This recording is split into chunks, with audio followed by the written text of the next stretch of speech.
ആ വന്നാ എന്ത് ലേറ്റ് ആവണം ഇങ്ങനെ ബ്ലോക്കാന്ന് പറഞ്ഞത് വെറുതെ ലേറ്റ് ആയിട്ട് പിള്ളേരെ വിളിക്കണ്ടല്ലോ. ഹലോ ആ ലീവാ. നിങ്ങളിങ്ങനെ തോന്നുമ്പോ ലീവ് എടുത്തു കഴിഞ്ഞാൽ പിന്നെ ഇങ്ങനെ കാര്യങ്ങൾ നിങ്ങളെ ഞാൻ വന്നിട്ട് സംസാരിക്കാം എന്തായാലും. ആ ഒരാള് ലീവാന്ന് പറയുന്നതിന് എന്തിന് ഇത്രയും ബഹളത്തിന്റെ ആവശ്യം? കുറച്ച് ലേറ്റ് വന്നാ എന്തായി ഭയങ്കര ബ്ലോക്കാന്നേ. ആ സാരില്ലേ ഇവിടെ ഒരു മിനിറ്റ് ഒരു കോള് മിനിറ്റ്. ഹലോ ആ ലീവ് വേണോ? ഉച്ച ലീവ് വേണോ? ആ അത് സാരില്ല കുഴപ്പമില്ല. എന്തായാലും വീട്ടിലെ കാര്യങ്ങൾ നോക്ക്. സാറിന് ഉച്ചയ്ക്ക് ഇറങ്ങിക്കോ കേട്ടാ. ബാക്കിയുള്ള ഞാൻ നോക്കിക്കോളാം. വീട്ടിലെ വർക്കിന്റെ കാര്യങ്ങളൊന്നും ശ്രദ്ധിക്കണ്ട. വീട്ടിലെ കാര്യങ്ങൾ നോക്ക് കേട്ടാ. എന്താ അപ്പൊ ഒരു കാര്യം ചെയ്യാം, ജസ്റ്റ് റിപ്ലൈ കൊടുത്താൽ മതി. വേറെ കാര്യങ്ങളൊന്നും ബാക്കിയുള്ള മാർക്കറ്റിംഗ് സെയിൽസിന്റെ കാര്യങ്ങൾ നോക്കണം. ടെൻഷൻ അടിക്കണ്ട. വീട്ടിലെ കാര്യങ്ങളൊന്നും സെറ്റ് ചെയ്യട്ടാ. Okay okay. അതെ എന്താ എല്ലാവരുടെ ഉദ്ദേശം? ഓരോരുത്തരും വിളിച്ചിട്ട് ലീവ് ചോദിക്കുക. കുറെ പേര് ലേറ്റ് കമ്മിങ് ആവും. ഈ സ്ഥാപനം എങ്ങനെ മുന്നോട്ട് പോണേ? ഞാൻ എത്ര കഷ്ടപ്പെട്ടിട്ടാണെന്നറിയാം എന്റെ വീട്ടിൽ നിന്ന് ഈ സ്വർണം പണയം വെച്ചിട്ട് നിങ്ങൾക്കൊക്കെ ശമ്പളം എല്ലാം മാസം തന്നോണ്ടിരിക്കണം. നിങ്ങൾ നിലയ്ക്ക് മുന്നോട്ട് പോയിട്ട് കാര്യമില്ല കാര്യങ്ങൾ. ഒരിക്കലും എനിക്ക് നീക്കാൻ പറ്റില്ല ഈ ബിസിനസ്. ഇതെങ്ങനെ കൊണ്ടുപോകണ്ടെന്ന് അറിയില്ല. നിങ്ങൾ എന്തിട്ടാ നിനക്ക് വേണ്ട എന്തിട്ടാ? ഇത് വെറുതെ ആവശ്യമില്ലാണ്ട് ഈ സ്ഥാപനം നടത്തിയിട്ട് മുഴുവൻ നഷ്ടം വന്നിട്ട് നിങ്ങൾക്ക് വീട്ടിൽ നിന്നൊക്കെ ശമ്പളം കൊണ്ട് വന്നിട്ട് വല്ല കാര്യമുണ്ട്? നിങ്ങൾ തോന്നുമ്പോൾ തോന്നിയ കാര്യങ്ങളാണ് ചെയ്യണത്. എനിക്കറിയില്ല ഇത് എങ്ങനെ മുന്നോട്ട് പോകേണ്ടത്. എന്നിട്ട് ഇതിലൊക്കെ ചെയ്യും. നമ്മൾ അന്നൊരു കമ്പനിയിൽ അഗ്രിമെന്റ് കൊടുത്തില്ലേ? ആ അഗ്രിമെന്റ് കൊടുത്ത 2 ലക്ഷം രൂപയ്ക്ക് അഗ്രിമെന്റ് നമ്മുടെ പാസ്സായിട്ട് നാളെ അഗ്രിമെന്റ് സൈൻ ചെയ്യും. നമുക്ക് തകർന്ന് നമ്മൾ അതെ പുതിയൊരു കാൻഡിഡേറ്റ് ഇന്റർവ്യൂവിന് വന്നിട്ടുണ്ട്. ഏത് പല വരാൻ നിക്കണേ? ആവട്ടെ എന്തായാലും ഇന്റർവ്യൂ ഒന്ന് എടുക്ക്. വിളിക്കണ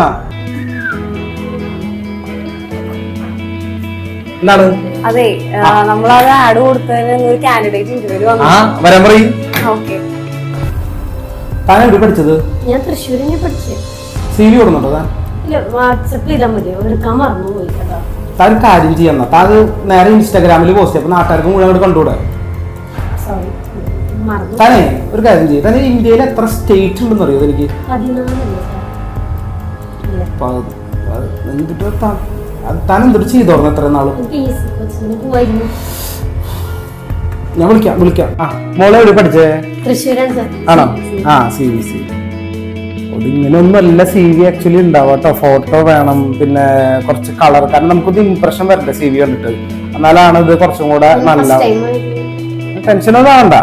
ഞാനൊരു ചോദ്യം ചോദിക്കട്ടെ. നമുക്ക് ഇന്ത്യയിൽ എത്ര സ്റ്റേറ്റ് ഉണ്ട്? 14. മോൾ ഇത്ര നാൾ എന്താ ചെയ്തോർന്നു? PSC കോച്ചിങ്ങിന് ചെയ്തിട്ട് ഇന്ത്യയിൽ 14 സ്റ്റേറ്റ് ഉണ്ട്. 28 ശരി. അതായത് ഇതിങ്ങനെ നമ്മൾ പാനിക് ഒന്നും ആവണ്ട ഇന്റർവ്യൂവിന് പോകുമ്പോൾ. അതായത് നമുക്കൊണ്ട് പറ്റും, നല്ല കഴിവുണ്ട്. കാരണം നമ്മുടെ ഇവിടെ ഓഫീസിൽ വന്നിട്ടുള്ള ഓരോ കുട്ടികളും ഇങ്ങനെ വരുമ്പോൾ ഇന്റർവ്യൂവിന് ഓരോ തമാശ ഉണ്ടാക്കും. അതായത് അവർക്ക് തപ്പലോണ്ടാണ്. ഇവരൊക്കെ പഠിച്ച് ഡിഗ്രി ഇതൊക്കെ കഴിഞ്ഞ് വന്നിട്ടുള്ളവരല്ലേ. അപ്പൊ എന്തായാലും ഞാനൊരു കാര്യം ചെയ്യാം. 2 ദിവസത്തിനുള്ളിൽ ഞാൻ മോളോട് പറയാം എന്താ വേണ്ടത്.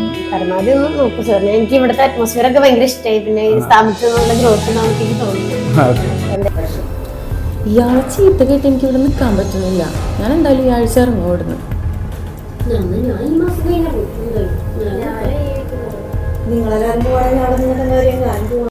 സാറിന് നല്ല പ്രൊജക്ട് ഒക്കെ കിട്ടുന്നുണ്ട്.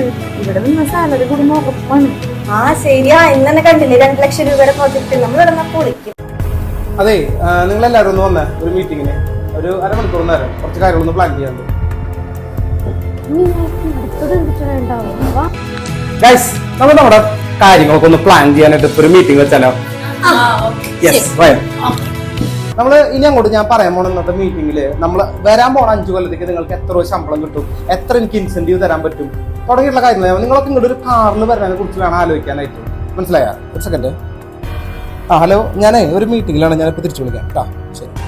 അപ്പൊ ഞാൻ പറഞ്ഞു വന്നത് നമ്മൾ ഫ്യൂച്ചറിൽ ഇനി അങ്ങോട്ട് ഒരു 5 കൊല്ലത്തേക്ക് നമുക്ക് ഒരുമിച്ച് നിൽക്കാൻ പ്ലാൻ ചെയ്യല്ലേ? ഓക്കെ അല്ലേ?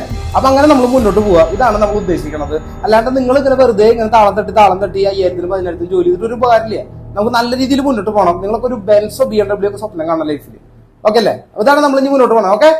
സോ നമ്മുടെ പ്ലാനിങ്ങിനൊക്കെ മുന്നേ നമ്മൾ ഇന്ന് ഭയങ്കരമായിട്ട് അട്രാക്റ്റീവ് ആയിട്ട് നമ്മൾ എന്താ പറയാ നമ്മുടെ സന്തോഷകരമായിട്ടുള്ള കാര്യം പറയാനുള്ളത്, ഇന്ന് ഈ വീക്കിലെ ഏറ്റവും ബെസ്റ്റ് പെർഫോമർ നമ്മൾ അനൗൺസ് ചെയ്യുന്നത് നമ്മുടെ ജൂലിയ.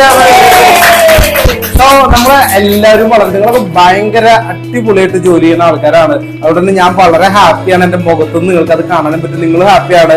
പിന്നെ നിങ്ങൾ ആരെങ്കിലും ജോലി നിർത്തിപ്പോ പ്ലാൻ ഉണ്ടാ ഇനി ഉണ്ടെങ്കിലും അത് നമുക്ക് യാതൊരു പ്രശ്നമുള്ള കാര്യമില്ല. കാരണം എന്താണെങ്കിൽ നിങ്ങൾക്ക് നിങ്ങളുടേതായിട്ടുള്ള ഭാവി ഉണ്ട്. ഈ ഒരു ചെറിയൊരു ഓഫീസിൽ മാത്രം ജോലി ചെയ്യാന്നുള്ളതല്ല. നിങ്ങൾക്ക് വലിയ വലിയ ആഗ്രഹങ്ങളും സ്വപ്നങ്ങളും ഒക്കെ ഉള്ളവരാണ്. നിങ്ങൾ മാറി തന്നെ വേണം. നിങ്ങൾക്ക് ഇവിടത്തേക്കാൾ ഒരു 5000 രൂപ ശമ്പളം ഇവിടെ കൂടിയാലും നിങ്ങൾ എന്നോട് പറയാൻ മടിക്കരുത്.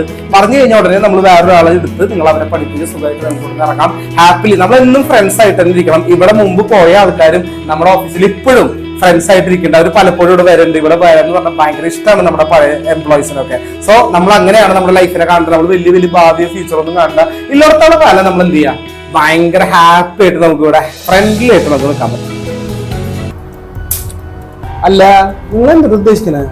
സമയത്തിന് 1/2 മണിക്കൂർ നേരെ ഫുഡ് കഴിക്കാനായിട്ട് നാളെ മുതൽ ആകെ 15 മിനിറ്റ് നേരം വരും. 15 മിനിറ്റിനുള്ളിൽ ഫുഡ് കഴിച്ചിട്ട് എല്ലാവരും ഇവിടെ വർക്ക് സ്റ്റാർട്ട് ചെയ്യണം. അല്ലാണ്ട് ഇത് ഭക്ഷണം കഴിക്കാനല്ല നിങ്ങൾ വീട്ടിൽ നിന്ന് വരണം എന്നുള്ളത് ആലോചിക്കും.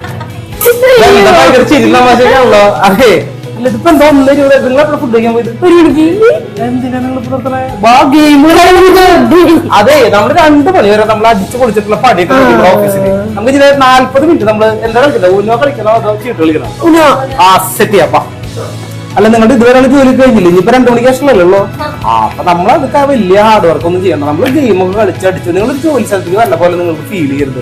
പിന്നെ ഉച്ച കഴിഞ്ഞിട്ട് ഫുഡ് അടി കഴിഞ്ഞാൽ ഗെയിം വെക്കണം. എന്തിനാണെന്ന് അറിയാം, നിങ്ങൾക്ക് മൈൻഡ് സെറ്റ് ഒന്ന് കറക്റ്റ് ആവാൻ വേണ്ടി. കാരണം ഫുഡ് അടിച്ച് നേരെ പോയി അവിടെ ജോലി ചെയ്യണം. നിങ്ങൾക്ക് കൂട്ടുപോയി വരും, ഉറക്കം വരും, അങ്ങനത്തെ ഓരോ പ്രശ്നങ്ങളുണ്ടാവും. പക്ഷെ ഗെയിമിൽ കുറച്ച് ചിരിച്ച് വർത്താനൊക്കെ പറഞ്ഞ് ചില്ല് ചെയ്ത് പോയി ജോലി ചെയ്യുമ്പോൾ നിങ്ങൾക്ക് വൈകുന്നേരം വരെ വീണ്ടും ആ ഒരു എനർജി ഗെയിം ചെയ്യാൻ പറ്റും. സോ നമുക്ക് ചീട്ടുകളി തുടങ്ങല്ലേ? അപ്പൊ ആരാ ഫസ്റ്റ് 8 അത്രേ ഉള്ളൂ.